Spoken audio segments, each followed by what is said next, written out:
नमस्ते बच्चों, I JVN Nishu Sharma, Jyoti Vidyapeeth women's university, department of science and technology. Today our session is 4th NF and 5th NF.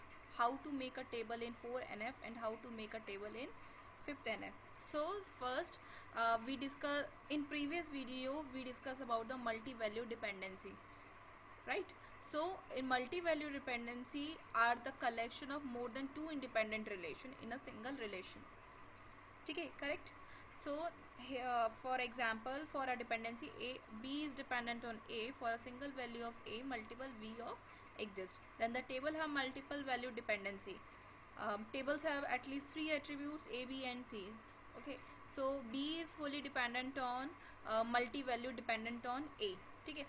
So person, mobile and food likes is the 3 attributes, is the 3 column for the those attributes. So Mahesh and Ramesh are the name of the person. Mobile number 9893 9194 is the mobile number, and this one is the food like. So mobile is fully dependent, multi-value dependent on person, and food like is also multi-dependent on person. So this is read as person multi-determined mobile and person multi-determined food like. ठीक है. तो अब हम यहाँ पे बात करें, ये हमने इसके बारे में हो गया एज अ रिवीजन की हमारा मल्टीपल डिपेंडेंसी क्या होती है. ठीक है. अब हम यहाँ बात करते हैं कि 4NF के बारे में, कि 4NF क्या है. तो 4NF जो है वो हमारा क्या है, डेटाबेस में जो हम नॉर्मलाइजेशन करते हैं उसी का एक टाइप है, जो कि non trivial multi value dependency है.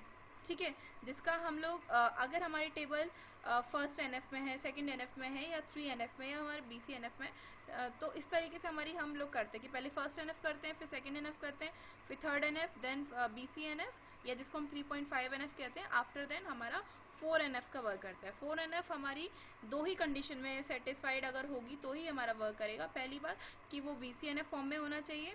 दूसरा कि टेबल में कोई भी मल्टी वैल्यू डिपेंडेंसी नहीं होनी चाहिए. अगर ये दोनों प्रॉपर्टी सेटिस्फाई करता है तभी हम इसको 4NF टेबल में बना सकते हैं, अदरवाइज हम लोग नहीं बना सकते. और multi value dependency must not contain more than 1. ठीक है. अब हम यहाँ पे बात करें कि 4NF के लिए, तो एक ये देखिए, एक ये टेबल है हमारे पास.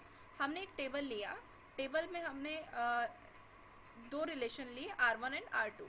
R1 में हमने क्या लिया है, ID, SID और स्टूडेंट ID और student name, S for student, student ID और स्टूडेंट नेम मेंशन किए हैं. ठीक है. तो सपोज हमने 2 स्टूडेंट्स की कलेक्शन लिया है, डेटा कलेक्शन लिया है, उनके नेम हमने दिए.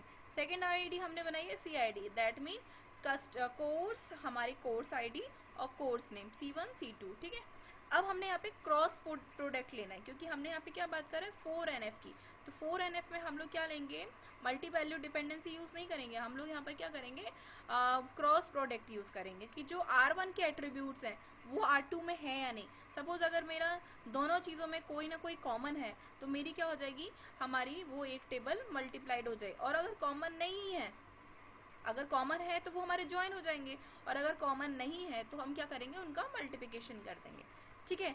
तो जैसे कि अभी हमने लिया कि एक टेबल R1 और R2 को मल्टीप्लाई किया, तो R1 के अंदर जितने भी कॉलम्स होंगे वो साथ ही साथ किसके, R2 में. अब देखो, अगर मैं यहाँ पे मैंने किया है table R1 into R2, R1 में R2 किया तो पहले R1 की टेबल्स होगी, देन R2 की. अगर मैं इसको करती हूँ R2 इंटू R1, तो पहले R2 की प्रॉपर्टीज होती देन R1 की. समझ में आ रहा है कि R1 इंटू R2 का मतलब है R1 में मल्टीप्लाइड हो रहा है R2. ठीक है. जबकि अगर मुझे चाहिए होता कि R2 में मल्टीप्लाइड करवाना है R1, मतलब रिलेशन 2 को पहले प्रेफरेंस देना है, देन मल्टीप्लाई करना है R1, तो हमारा क्या हो जाता है, CID C name, SID S name. Clear.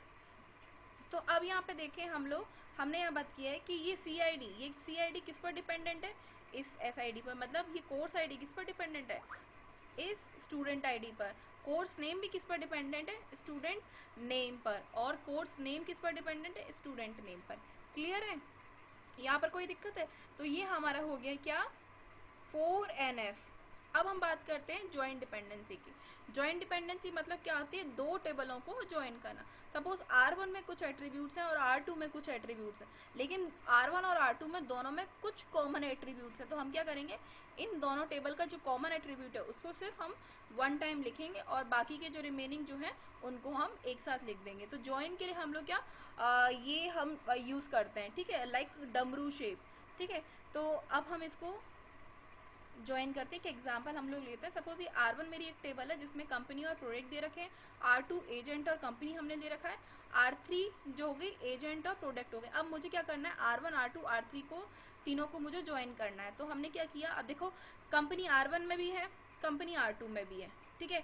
Agent हमारा कंपनी R2 में है और एजेंट हमारा कंपनी टेबल R3 में। तो हमने क्या किया, हमारे पास टोटल कितनी यूनिक चीज़ कितनी है, एक कंपनी, एक प्रोडक्ट और एक एजेंट, यही तीन चीज़ें ना। तो हमने बोला है कि product dependent on company, company dependent on agent and product dependent on agent, ठीक है। तो अब हमने यहाँ पे देखो ये नीचे हमने क्या किया, R1 और R2 में जो हमने लिया टेबल ली R1 R2 R3, इनको हमने क्या किया, ज्वाइन कर दिया। तो ये हमारा क्या हो गया, एक टेबल होगी। तो इसी तरीके से हमारा ये हो गया 4NF, ठीक है। अब हम लोग 5NF की बात करें तो 5NF में हम लोग क्या कर रहे हैं कि every joint dependency in R is implied by the candidate की ऑफ R, ठीक है। अब इसके लिए प्रॉपर्टीज़ क्या चाहिए, पहली बात तो ये 4NF में होनी चाहिए और इसमें नॉन लॉस डिकम्पोज होना चाहिए, यानी कि ज्वाइंट डिपेंडेंसी नहीं होनी चाहिए, ठीक है, क्लियर है।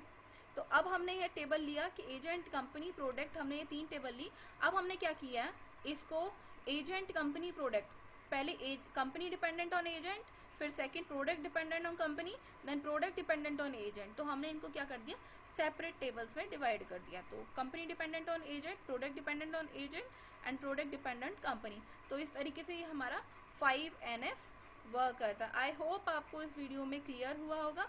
If you have any query, any doubt, then message me on this comment box. Thank you so much. This session is powered by Digital Version 2.0, Jayoti Vidyapeeth Women's University. Thank you.